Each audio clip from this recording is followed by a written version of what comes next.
ल नमस्कार सबैमा फेरि आज हामी यो नेपाल बौद्ध गुम्बाको निर्माण कार्य चलिरहेको छ। भोलि चाहिँ हाम्रो यहाँनिर रेलिङ ढलाइ हुँदैछ। यहाँ हाम्रो रत्न गुरु पनि बिहान 6 बजेदेखि नै लागि पर्नु भएछ हैन। माइजू हुनुहुन्छ, हाम्रो भाइहरू मामाहरू, हाम्रो दिनेश गुरु पनि हुनुहुन्छ यहाँदेखि। दिनभरि बिहानभरि लागि पर्नु भएको छ। उहाँहरूलाई धेरै धेरै धन्यवाद। यो चाहिँ रिता कोमो भन्छ यहाँनिर।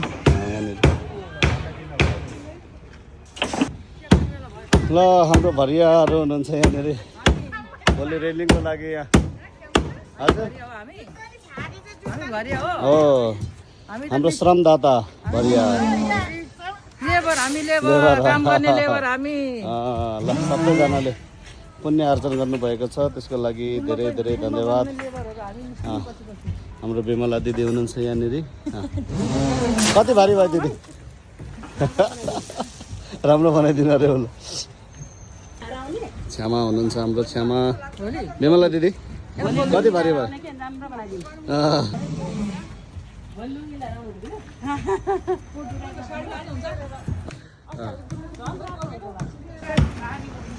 यो पछाडिबाट माथि चढ्ने भर्याङ हो, तल ओर्लिने भर्याङ हो।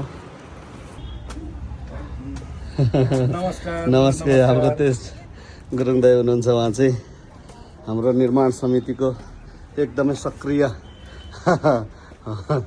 एकदमै यहाँनिर श्रमदाताहरू एकदमै निरन्तर रूपमा लागिराख्नु भएको छ। हाम्रो फुपू हुनुहुन्छ, बिरामी भए तापनि उहाँहरू यसरी आएर लागि पर्नु भएको छ। अब खाजा खाने हाम्रो सम्पूर्ण आमाहरू यहाँनिर लागि पर्नु भएको छ। यो चाहिँ पूर्व पश्चिमपट्टि फर्किएको घमजरुर भनेर भनिन्छ यसलाई चाहिँ हैन। यो यसरी हाम्रो निर्माण कार्य तयार भइरहेको छ। भोलि चाहिँ यो माथि रेलिङ पुरै ढलाइ हुन्छ।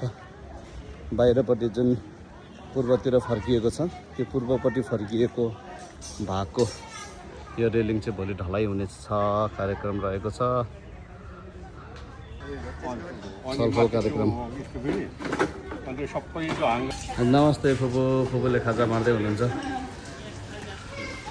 श्रमदाताहरूलाई मिठो मिठो खाजा बनाएर फुपूले है। ओहो खाजा भिआइपी छ। दर्जे के खाएको?